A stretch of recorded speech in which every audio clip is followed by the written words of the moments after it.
Okay. Well, I think maybe I will get started now because we don't have a lot of time this morning. So I'll just get beginning with the introduction here. So I'd like to welcome everyone for joining us. To everyone who's listening in, and to our panelists for this breakfast discussion this morning, which is part of the Think2030 series. Today's paper is on digitalization and climate action. It explores some of the synergies and trade-offs between these two major policy areas which are shaping our world today. My name is Thorfinn Steinforth, and I'm working as a policy analyst at the Institute for European Environmental Policy, and I'll be moderating the event. IEP is a sustainability think tank. We're working across all different aspects of sustainability policy at EU level today. So today's event will be launching the paper on digitalization and climate change, as I said, called How Digitalization Can Help or Hamper the Climate Crisis, which was written as part of the Think2030 series by Aaron Best from Ecologic Institute, Fernando Diaz-Lopez for the Inno4SD Network and Stellenbosch University, and Massimiliano Mazzanti from UNIFI, the European Rail Supply Industry Association. And you can find the papers online, and there's also a short policy brief based on the paper online as well. So just to explain quickly about Think2030, it is was launched in 2018 as an evidence-based, non-partisan platform of leading policy experts from European think tanks, civil society, the private sector, and local authorities. This event is being recorded and will be made available on the webpage after the event. The paper lays out some of the synergies and trade-offs that are present between climate and digital agendas. As we know, both are megatrends that the European Commission has prioritized under its current work program. Both are fast-moving and vast agendas encompassing a large number of policy areas, technologies, social, economic, and political issues that need to be fully considered. It is relatively recently that we've seen serious consideration of how the two agendas fit together at a policy level. And we're seeing concrete prioritization of both of these agendas at the same time. For example, we see spending targets in the RRF for both. And we also see now that the European Commission has launched a public consultation and discussion on EU digital principles as a follow-up to the communication on Europe's digital decade, laying out a digital compass towards 2030. The Commission has promised to propose a digital policy program by the third quarter of this year. And we thought that now is a very good time to launch into this discussion based on this paper around these principles and how the two agendas can work together. We will discuss those principles. We'll link them a little bit to the paper. We'll link to the public consultation that's ongoing. And we also wanted to explore some of the concrete aspects of this situation to bring it to life a little bit. So we've invited a couple of experts as well to discuss how this is already taking place on the ground today.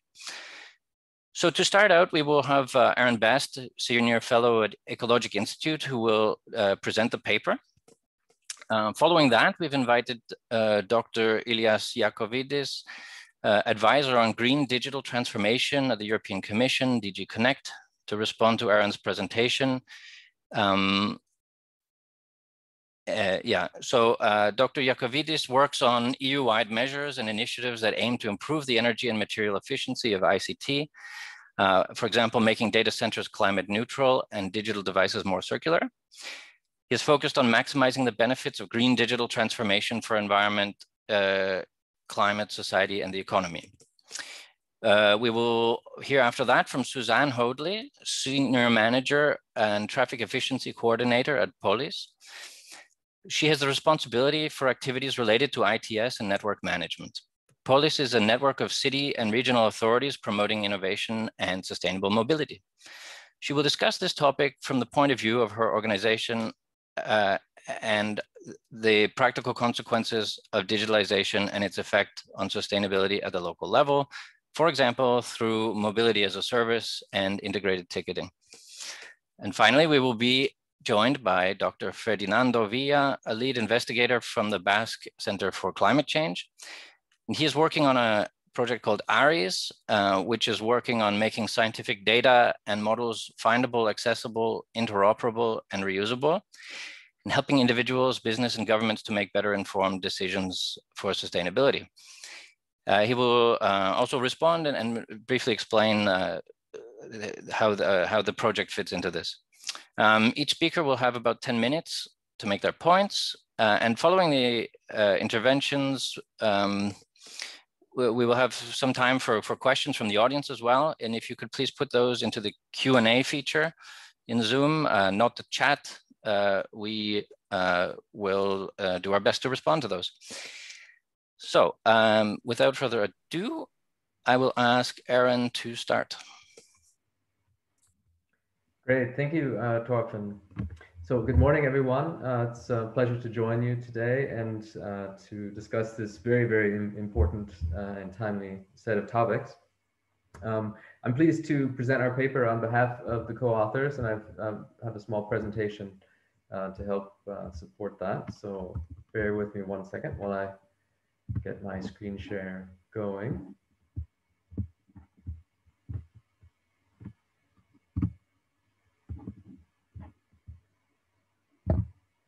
So hopefully you can all see that. Torfinn, is that coming through okay? Yeah. Great. Okay.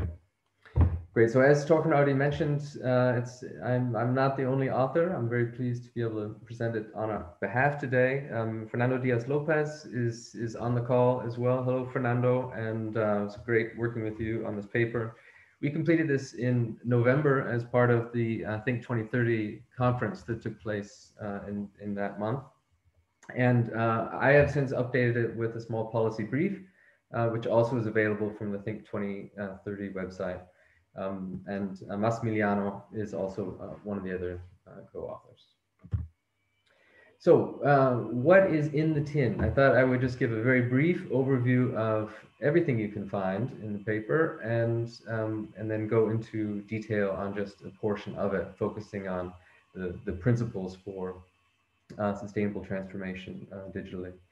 So in terms of the broad topics that we discuss in the paper, we talk about digitalization in the context of sustainability, focusing on recent EU developments. So we lay out that timeline of what's been happening in recent years and how these agendas are coming together. We talk about the sustainability impacts of digitalization. We try to quantify that a little bit. There's countervailing effects, so both the positive and the negative side. We try to provide some statistics on those things. We talk about how digitalization relates to all the dimensions of sustainability. It's very important to remember that sustainability is not just environment, it's also the economic and the social aspects. And then we lay out some policy principles for digital innovation, and that's what I'll talk a bit more about today, which fits very well into the Commission's current consultation on principles for their digital strategy, where they'd like some feedback. There's many references as well, so you can dive deeper into the set of topics via this paper.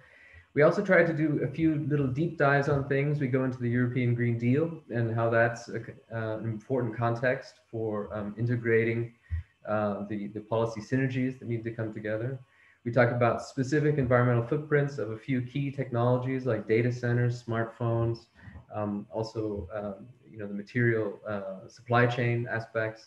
We look at policy developments in Germany. So Germany's been doing some very interesting things in bringing these agendas together. We look at the business side in an Italian business case for manufacturers. And then, of course, a topic on everyone's mind, COVID-19 and the coronavirus pandemic and how digitalization has played a role in sustaining economic production and livelihoods in that case.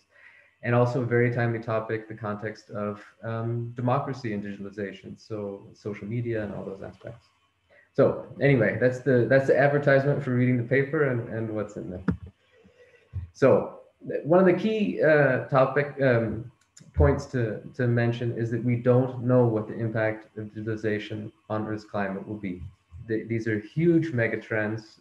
When historians write the history of this era of human history, digitalization, climate change, sustainability, these will be major issues that shape the trajectory of our world and our stories as individuals and as nations.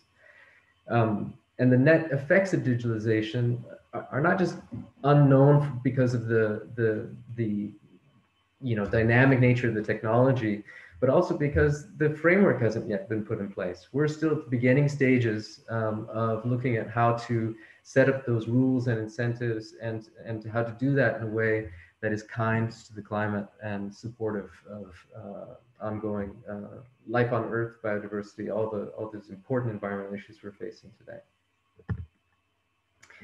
So up to very recently, the digitalization story has been one focused on more of the economic and competitiveness kind of thinking. So it's been focused on growth, it's been focused on innovation, it's been focused on competitiveness from a business standpoint, but that's starting to change. So if we look at in 2020, we started to see with Shaping Europe's Digital Future, that sustainability language was coming into that.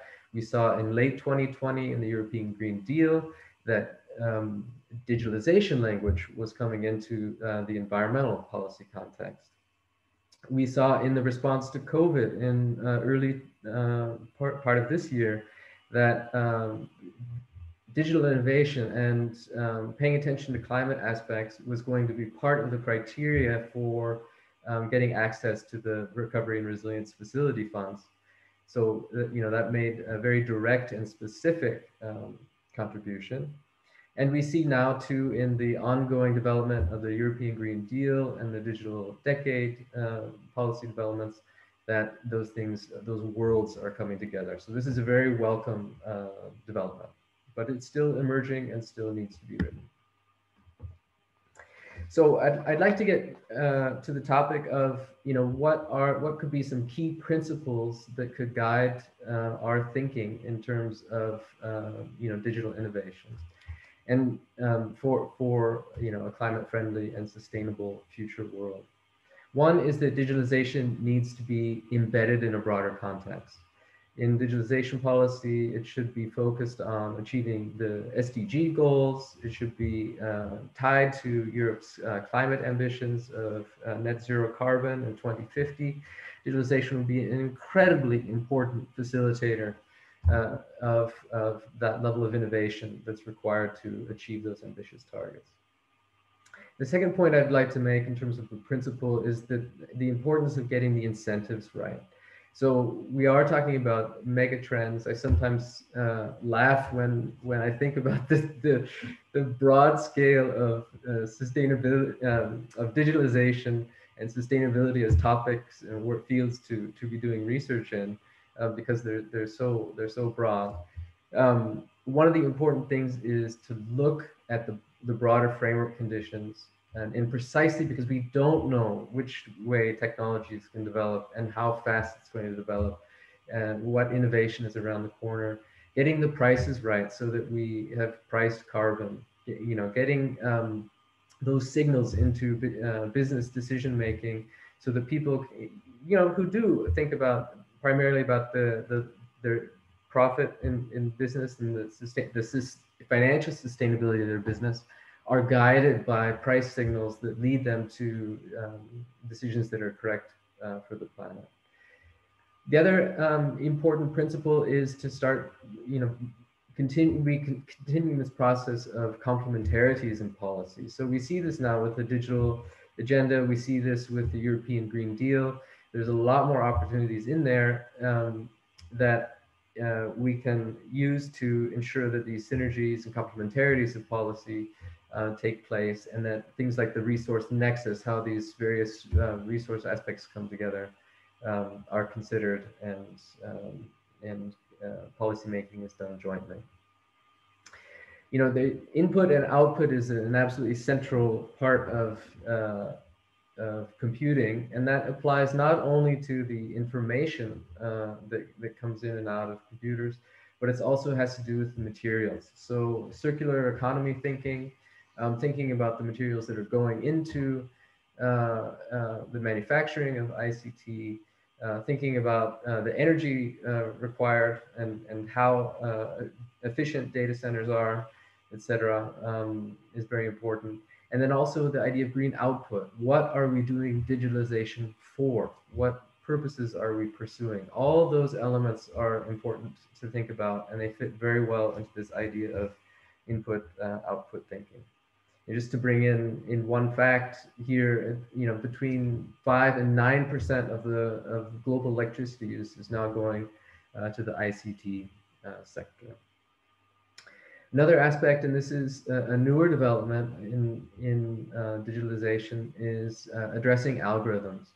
So we've seen incredible leaps in artificial intelligence, and this connects to really important ethical decisions and very complex systemic effects, and the ability to scale these things very rapidly. And this is an area where I think policy is very much still catching up with technological developments, and will be incredibly important for thinking about how we guide the future development of society, and deal with these very novel developments in technology.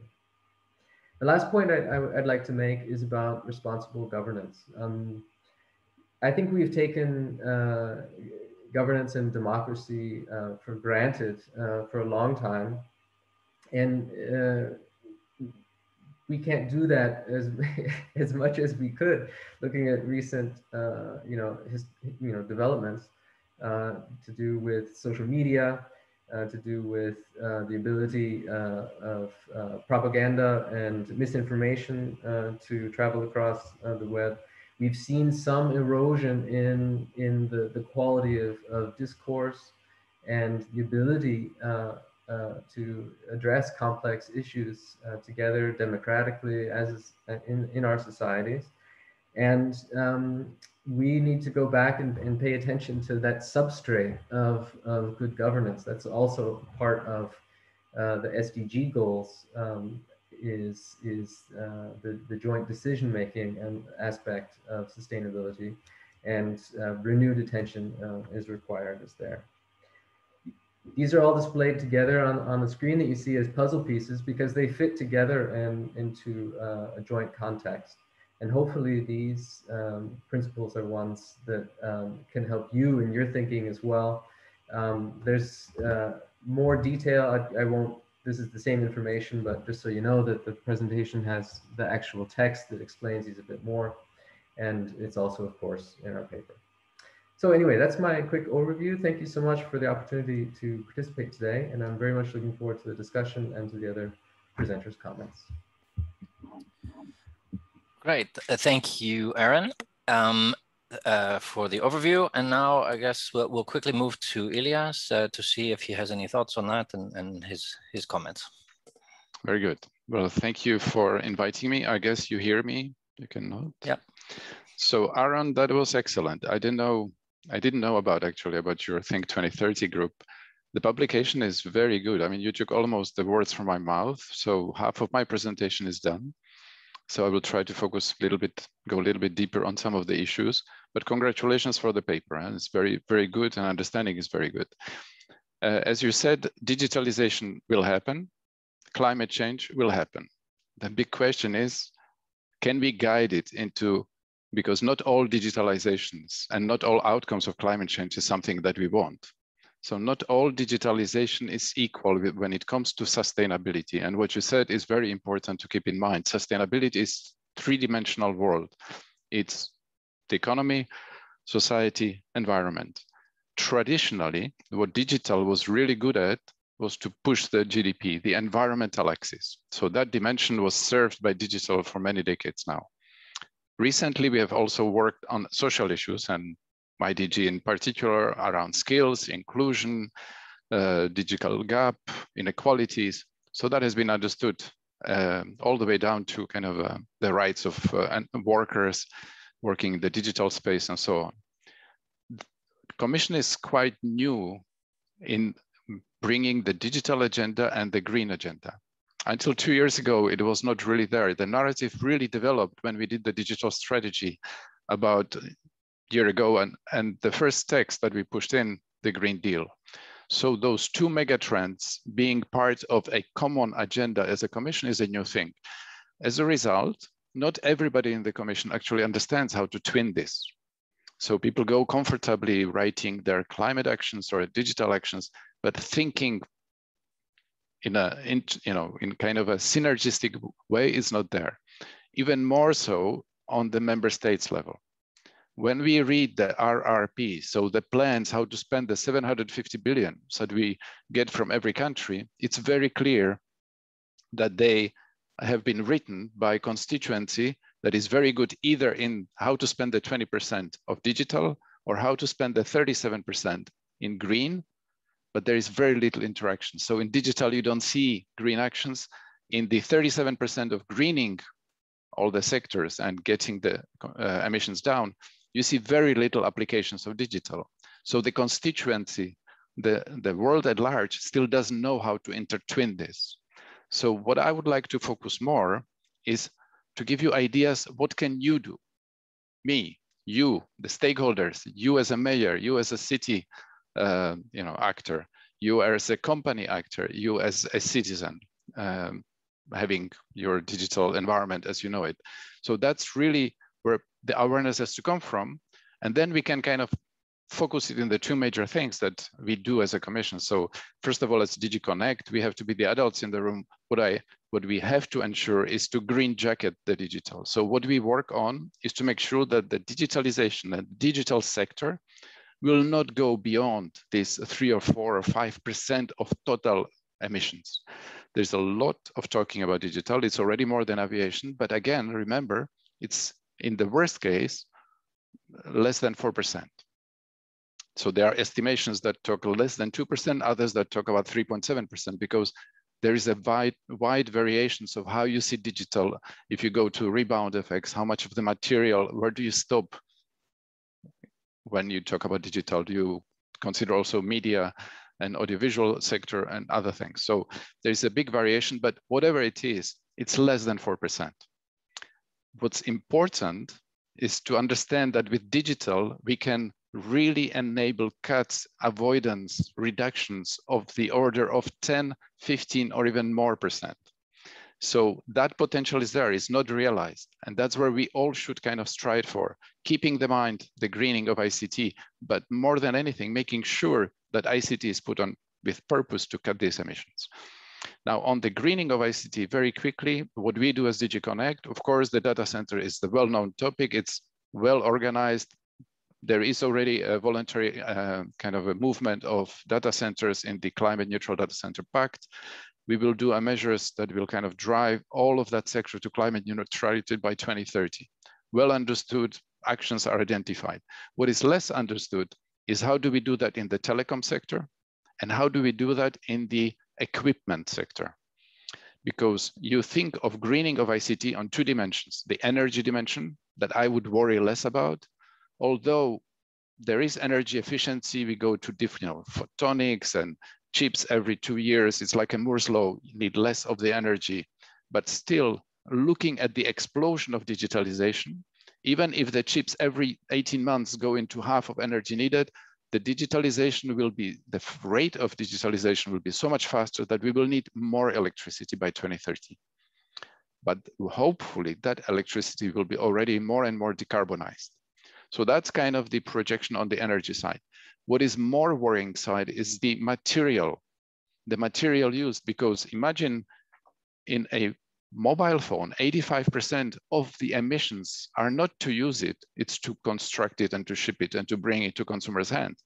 So more than 80% of the emissions were already spent before you touch it as a consumer. And that's what's a big problem. And that's what I would suggest to citizens. Think about what you're buying as electronics. And there are already eco ratings and all kinds of reparability indexes. On average, we keep mobile phones 21 months. It's a huge waste. thinking of recycling is not the solution for electronic equipment. The durability, the design of it, reparability, screens, batteries, software updatability, refurbishment, second life, third life, second user, third user. That is really what we need in electronics, not recycling. Recycling is expensive. You really cannot get these micrograms of materials from it, and it takes a lot of energy to recycle. So the durability and reuse, keeping the value of these electronics, including network equipment, servers, and consumer devices. This is where we need to kind of put a legislative framework to enable that, because even in the private sector, the incentives of the business are incentives of volume. That means they are volume-based profit making. So more devices I sell, more money I make. So we have to kind of disincentivize and make sure that the secondary use of that is as profitable. Refurbished electronics is as secondary market are as profitable as primary.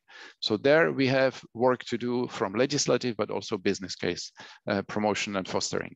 Now let's look at what we can do using ICT in a good direction. I mean, what is the greener option in digitalization? There we have launched, and I will send you the link, something called European Green Digital Coalition. So I have 30 of the biggest ICT companies, and I'm talking to vertical sectors, energy sector, energy, electricity networks, transport, so talking to the transport sector, agriculture, manufacturing, buildings, construction, to make sure that we actually use the digitalization to green those sectors properly. Because as I said, not all digitalizations are equal. I just give you an example. You can actually, in agriculture, you can go and try to make every farmer a techie, buy this equipment, buy the satellite subscription, buy drones, buy AI on your laptop, buy GPS for your tractor, do this, do that, which will have a huge, basically, resistance, no capacity, no money, no knowledge, no skills. So, or you can actually provide services as agriculture. Instead of making money by selling pesticides and fertilizers and agricultural machinery, you can provide all that as a service and make sure that you actually then apply as little as possible pesticides, because it becomes a cost to a service company. But those service companies have to become digital companies. And that's where digital comes in. Of course, the issue then becomes, how do we manage the data? What is the data governance? Will we create another platforms and monopolies in each of these sectors? So do we get kind of like a platform that will dominate in agricultural sector or transport sector? And that's where the DSA and DMA and digital decade issues and rights and conditions come in. So it's all interrelated. It's not that I just work on green digitalization.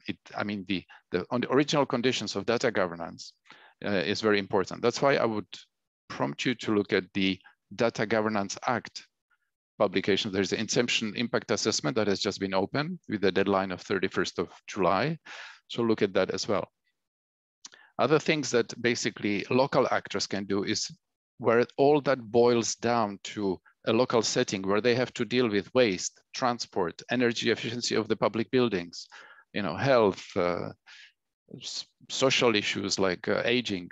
It all comes down in the local setting together. And there you have to really know what you're doing and how to maximize the synergies of these technologies.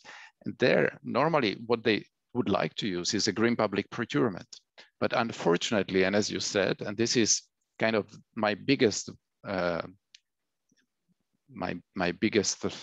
thrust of my activity today, is to give a trusted methodology to evaluate net environmental impact. So if a mayor wants to do something on his, let's say, connected mobility, and wants to say, I want a system with IoTs and smart kind of a dashboard, kind of city smart dashboards for getting greener my city, what do I procure and how do I measure the benefits? So there, this net environmental impact means that a given solution, you know exactly how to calculate the footprint of that solution. And we have already a network. There's the ETSI standards. There's the ETSI and ITU standard. I can give you the numbers if you want, to kind of calculate correctly what is the footprint. But there is no standard yet how to calculate the enablement, the positive or indirect The indirect are sometimes positive and rebound effect, never negative. So how do you minimize the negative and maximize the positive? Take the difference and say, okay, this has a positive net effect as a digitalization. I want that, and I want the best price and green index in my green public procurement. So that criteria is not yet there.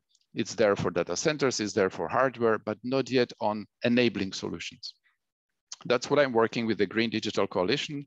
We are publishing a big call for tender for 1.2 million on finding and designing this methodology of net environmental impact. I would stop basically here. I would like to only to alert you that if you had to choose one topic where digital is really powerful and can make the biggest difference, is digital for circular economy. Digital for circular economy, there is a topic that I also entertained that's called Digital Product Passport. Maybe in another setting or later on in the chat, we can I can explain a little bit more on that. Thank you. Great, thank you very much, Ilias, for those many interesting points. And we can see if we can pick up on anything later on. And if anyone has a question from the audience, you can put it in the QA and we will see when we can have a moment to respond to it. But for the moment, I will move along and ask Suzanne Hoadley if she can join us now to make her points. Thank you. Thank you. And I think towards the end of Ilias's talk, he mentioned a lot about the local level and about transport and mobility, which is the sector that I represent. So I work in the transport domain, more specifically on urban mobility. And we know that there's a lot of applications of ICT in this domain, a lot of new digital tools being developed. You know, so I lead on this topic within policy organization that I work for.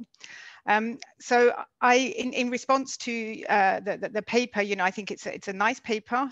You know, I can identify with many of the points and the principles in this paper, notably that it's really difficult to know what is and what will be the long-term impact of digitalization on climate. But what we already see in the transport domain is that there are some positive impacts, but there are many negative impacts as well. And ultimately, I think based on our experience, we believe that it's really public policy and governance that will really help ICT and digitalization more generally to deliver on those sustainability goals. If we don't have that public policy and we don't have that governance, then there will be more negatives than positives. So what I want to do is really to try and provide some practical examples to illustrate that. Now, I will talk about mobility as a service, which Torfinn mentioned when he introduced me earlier on. But this is a reasonably recent concept that hasn't been implemented at a large scale. So I'm going to first provide a couple of other examples of systems, digital tools that are being used, and some of the impacts we are seeing and what we've learned from that. And the first relates to the use of you know, systems, ICT especially, for a variety of transport functions. So as public authorities, they have many transport tasks, they manage traffic, they manage transport fleets, you know, they have many regulations which they need to enforce through information communication technology. And I will focus on the example of traffic flow, so managing traffic flow, managing the vehicles on our roads. So we use a lot of systems to manage traffic flow. We install systems, traffic signals, you know, at junctions, systems such as vehicle detectors, software. We use algorithms as well. And the idea is really to be able to optimize the throughput of these vehicles at these intersections and to reduce the you know, vehicles from stopping.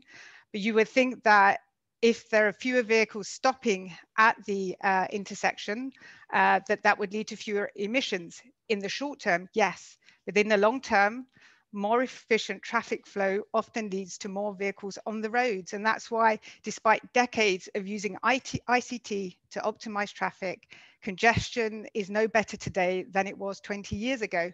So, you know, just to highlight what Ilias said, we really have to consider what those rebound effects are and what those long-term effects are of these systems. So cities today, they acknowledge that ICT alone is not going to solve congestion. It's not going to solve emissions. What we really need to do is tackle the use of the private car. And we need to encourage this shift away from the private car towards more sustainable modes.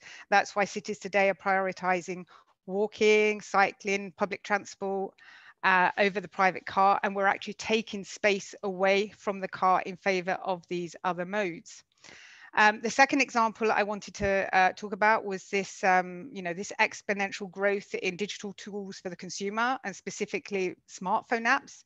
There are many transport apps, apps that give you real-time information about the transport service, when the next bus is going to arrive, the next train, apps that enable you to plan a journey, apps that will enable you to call a taxi or an Uber, apps that will enable you to locate and unlock an e-scooter, for instance. And behind many of these apps, we have these big digital service platforms, like Uber and some of the e-scooter companies. Now, of course, many of the services that are enabled by these apps and these digital platforms, they're delivering a good service to their users, a valuable service, but they also have many negative impacts at the local level. And what has to be said is that they are prone to these market deficiencies, notably these network effects, where the value of a digital platform is derived not from the revenue or the profit, but from the number of users and subscribers.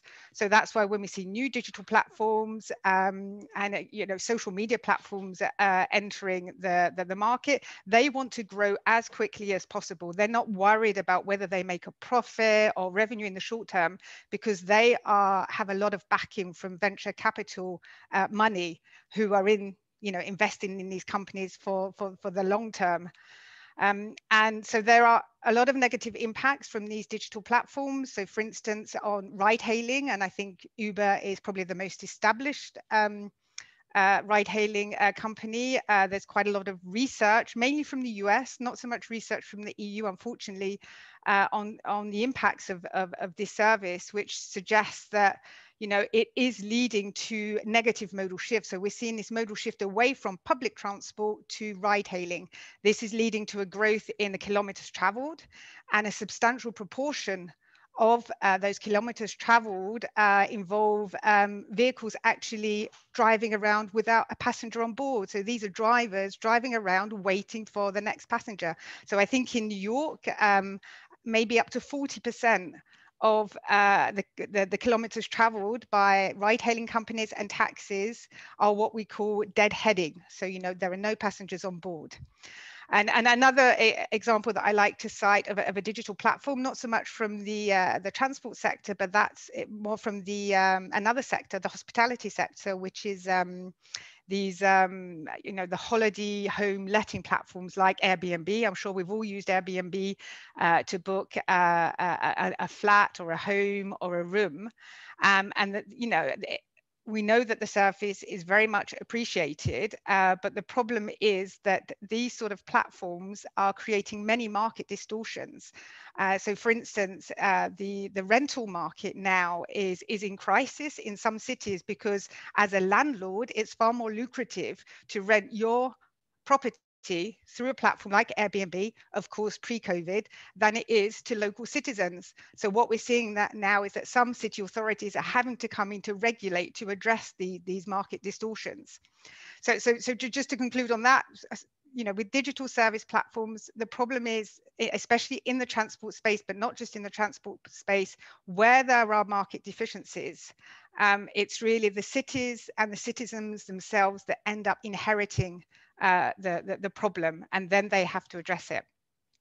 And just very quickly, the final example I wanted to mention was mobility as a service, which is a more recent concept. If you have worked in the transport space, you will no doubt have come across it, because it's gained a lot of traction in recent years. So essentially, it's a single account for users to access a wide range of transport services. So instead of having 4 apps on your phone, each app linked to a specific mode of transport, your public transport provider, your e-scooter provider, your car sharing provider, you have one app you access different services. So it's sort of a platform of platforms, but the mass providers business model, so how it makes money, is based on the commission gained through selling transport services. And we, the public authorities, we fear that there will be a natural inclination for commercial mass providers to promote those modes that generate the highest revenue. So the taxis, car sharing, ride hailing, to the detriment of those more sustainable modes like walking, cycling, public transport, because these are low or zero margin. How do you monetize a walking trip or a cycling trip? We've sort of come to the conclusion that sustainable travel behavior can be at odds with the general business interest of commercial platform providers. And it's for this reason that we're promoting, we're advocating that public authorities have to have oversight of these digital platform markets, and they have to have the powers to steer this market in the direction of sustainable mobility goals and the Green Deal goals. And we really want to be sure that they have those powers, and that European policy and legislation does not take away those powers from the local level. I think I'll stop there because I think I've probably overrun my 10 minutes. But just to say that I think governance and public policy are really what is needed if we want digitalization to deliver on sustainability.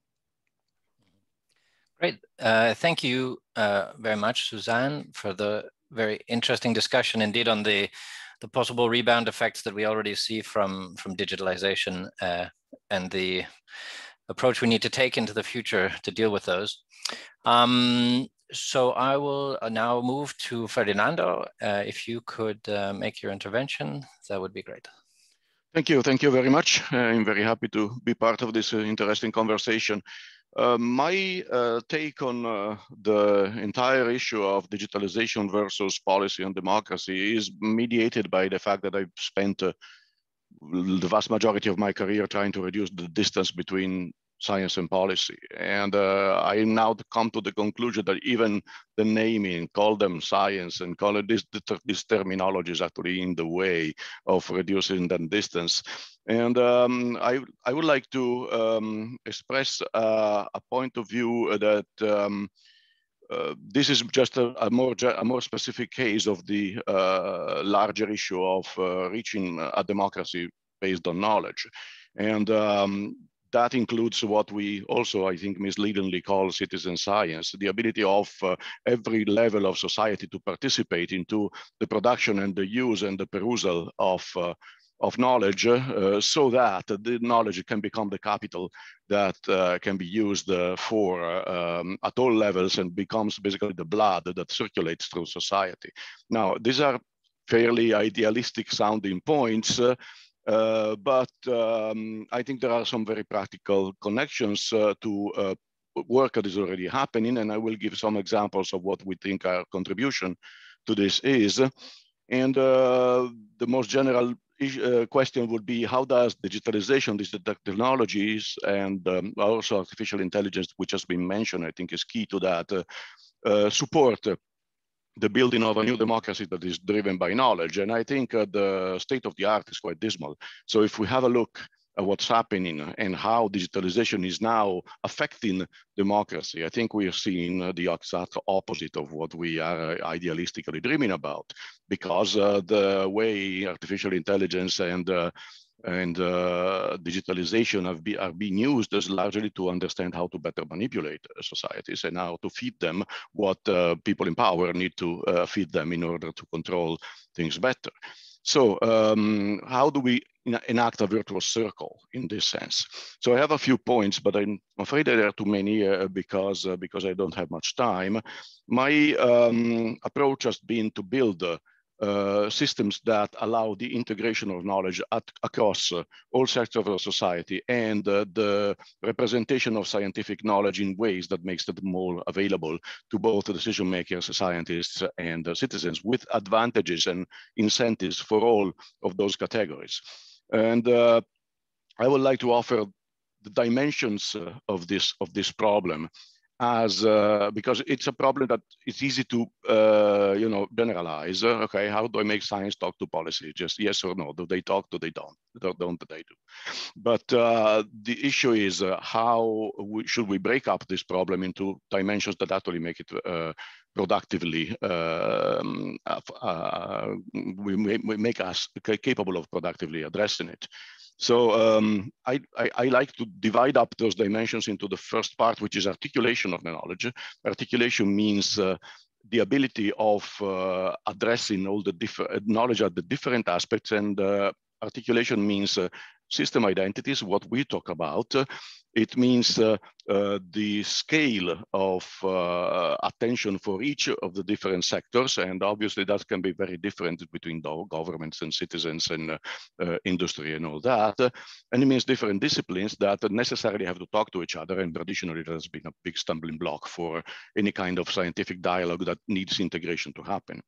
Now, the ability of using a more articulated definition of knowledge is also the key to for us to customize the components of this knowledge that are required to address specific problems.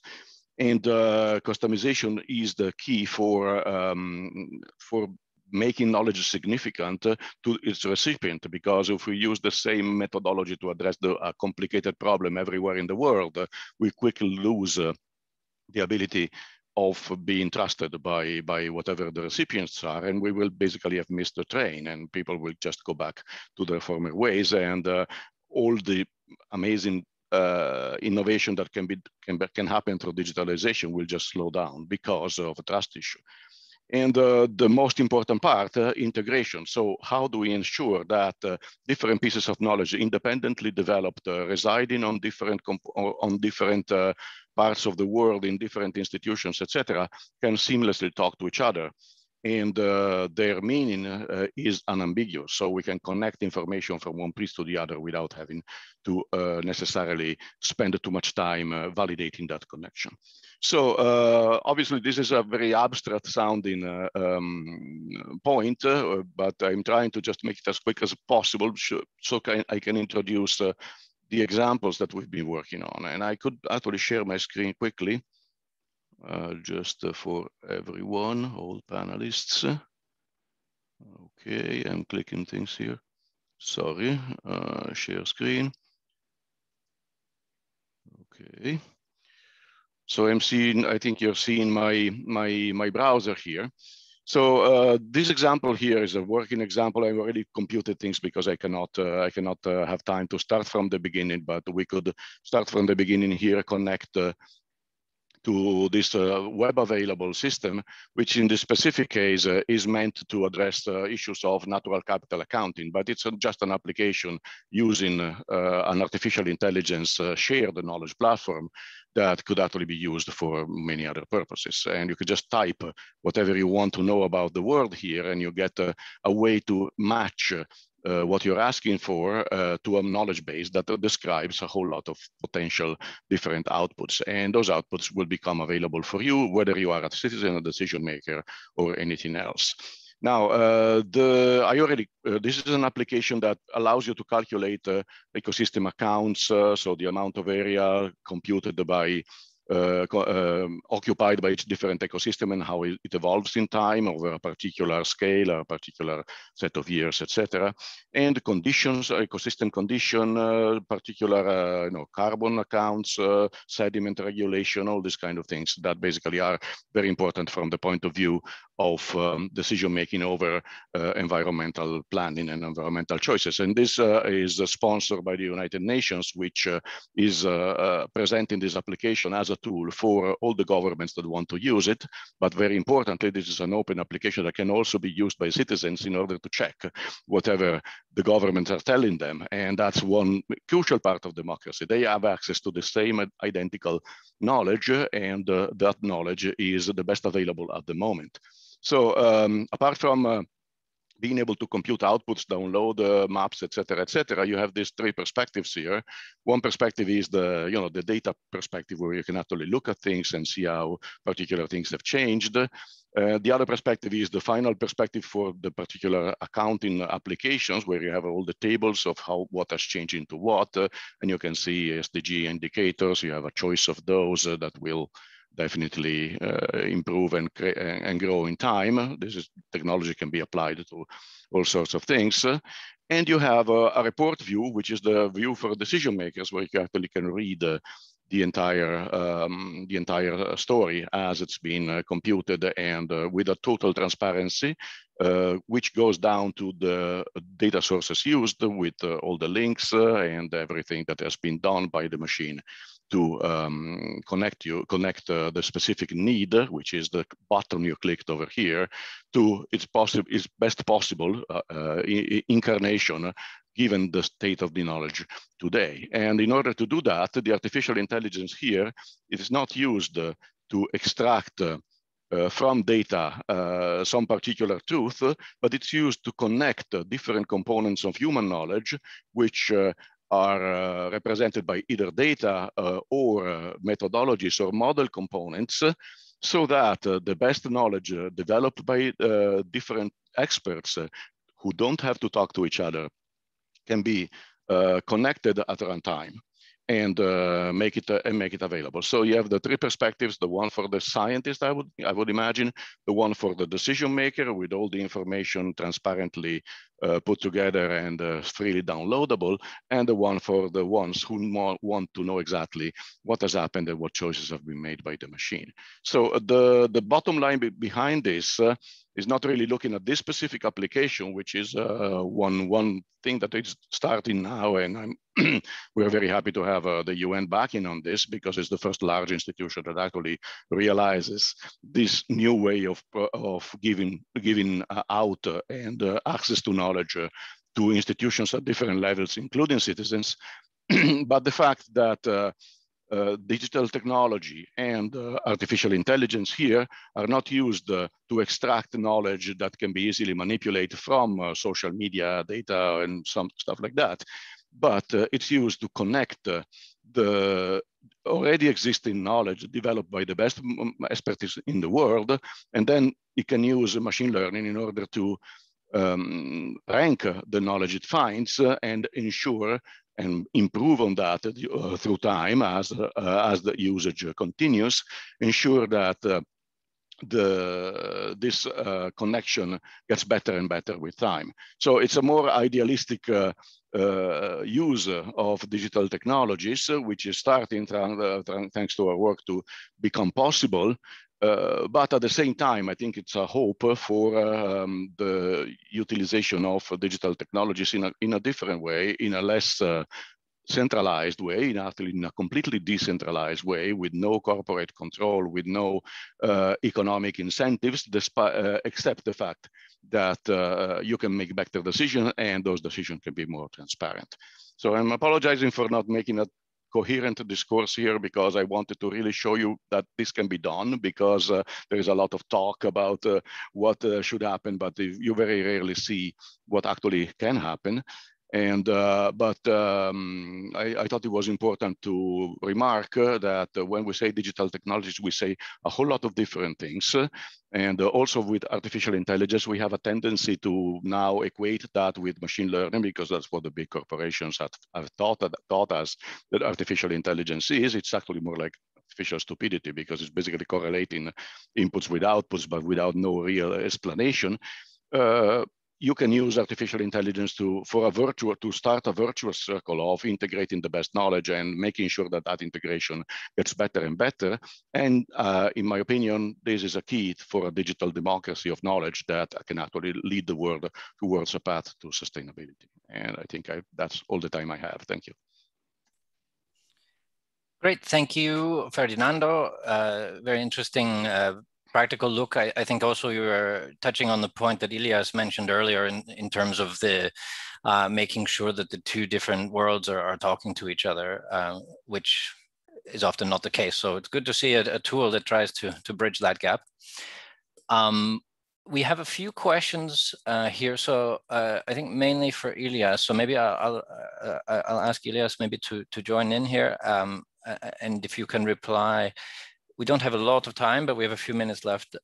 If you want to reply to this question in the Q&A. I'm just busy replying online okay. to some of them, but I see that there is an interest in the digital product passport and circular economy. So I kind of left the teaser at the end of my speech. So let me give you a little bit what it means. In the circular economy, the ultimate, the holy grail is that we actually preserve our natural resources. Natural resources are not counted when it comes to price that we pay. We count the the labor cost more than natural resource and the financing, okay? So if you think of that, financing capital, natural capital, and labor capital, financial is overestimated, labor is underestimated, and natural is not at all even estimated. So in order to start thinking that there is a limited natural resource and how do we value that, and how do we kind of create economic models for that, we need awareness, we need situational awareness. So what are we creating is some kind of a digital product passport of selected product groups. We cannot boil the ocean in the beginning. Let's say car batteries. And we want to kind of track the material extraction, the component build, the battery, it's the product manufacturing, and then once it's manufactured and sold, the predictive maintenance, the whereabouts, and the reuse. The reuse can be in another setting, another car, or in a factory as a storage, as a capacity, basically electricity storage. So we avoid that the battery disappears from a cycle because it's dumped somewhere. So this availability of that data will give us exact footprint of the battery, will give us a better understanding how to predictably maintain and keep it in the duration and life. So think about it as a medical record of that battery. It will know and announce itself that here I am in the recycling plan. So whoever wants me or whoever wants to use me, there's a secondary market. But more than anything, the producers will know where their products are and can go into another business model, not making money by selling batteries, the quantity, making money by giving services. And that's the ultimate thing that we want with digital. Digital can change the business model from quantity-driven business models. Natural resource is where I make money because it's really not valuated. So I can just make a lot of money by selling things, gadgets, and I don't care where they end up because they can end up the next day in the pile of waste. And I don't care because I made my money. To a business model where you provide services, where you lease these kind of things. And the less obvious is, how do I do that with a mobile phone? We're still struggling. Can we go into leasing? The things where it's already working is servers for data centers. As I said, I talked to companies that they actually lease the data center companies. They know what is happening. They know the health status of it. They get it back after 3 years, refurbish, and make as much money, if not more, giving it to another data center as a reused material. But that is not a common practice. Most of the manufacturers of servers and equipment still make money selling new. They don't allow any refurbishment or reuse because they still want to sell new. That we have to change. And that's true for every sector of economy. Shared mobility. I give you one example of a shared mobility and how the previous speaker talked about the city environment and danger of rebound effect. We have now the new paradigm of shared autonomous vehicles. Maybe you have heard about that there will be these autonomous vehicles, never parking, always moving, taking people where they want. Good in theory, but let's look at the rebound effect. It assumes that people will not buy a car, so less resources because less cars will be produced. People will, instead of being bombarded by buying cars, they will actually be offered a service, mobility service. I get you from A to B as fast as if you were with your own car and with much less materials being produced and much less energy being spent. So that's good as a theory. Now what happens? People will still buy a car. So people will actually use this service in the detriment of a public transport. So they will cannibalize on public transport. So people will start using these shared autonomous vehicles, not to transport themselves, but to do things that they didn't do before. That's the rebound effect. They will actually send objects with these cars. Oh, my friend called me that is across the town that it's already late night. I need lemon for my salad sauce. Put the 2 lemons in the car and send it to me because shops are closed. Or anyway, I don't want to walk to the corner of the street. Just it's easier if you just send it to me so I can keep watching my TV. This kind of a rebound effects, if they are not designed from the beginning to be minimized, can be actually all the good ideas can result in a negative impact. So what I'm trying to say, these business models and sharing activity has to be designed properly with minimizing the rebounds. And that's true also for the sharing economy, because sharing economy like e-commerce in the beginning, we made the calculations. E-commerce was better than everybody taking a car and going to a shopping center or to a shop.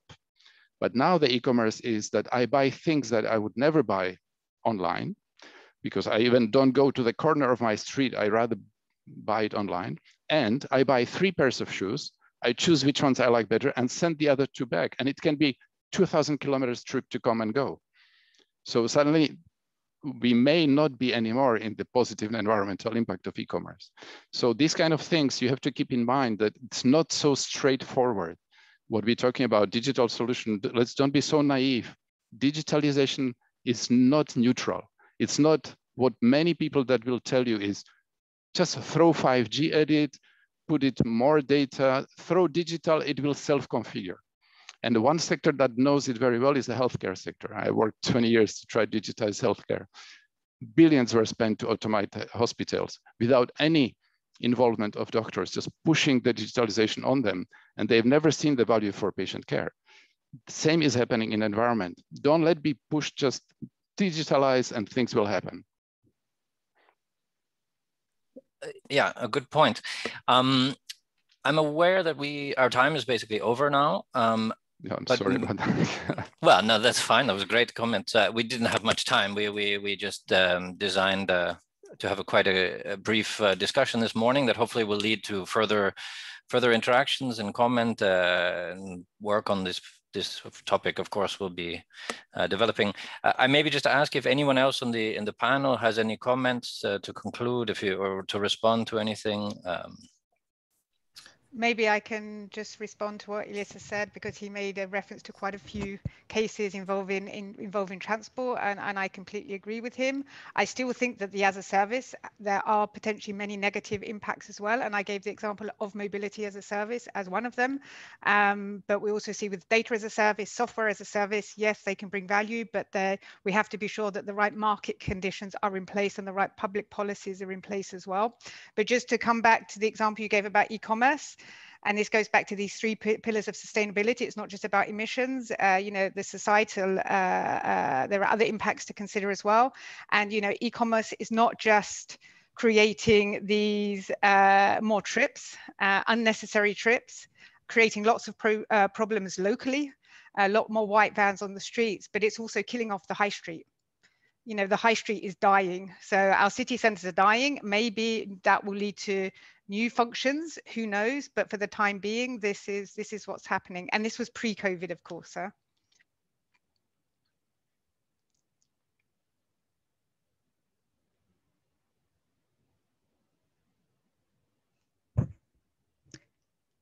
I think you're on mute. Yes. Yes. Thank you, Suzanne. Aaron or Ferdinando, would either of you have any following comments to conclude, or should we leave it there? I just want to say thank you very much for the opportunity to exchange today. It's been a learning opportunity for me as well. And there's a lot of work to do to configure IT for sustainability. And I look forward to being part of that with all of you. Yes, same here. Just extremely interesting discussion, and I hope it can continue.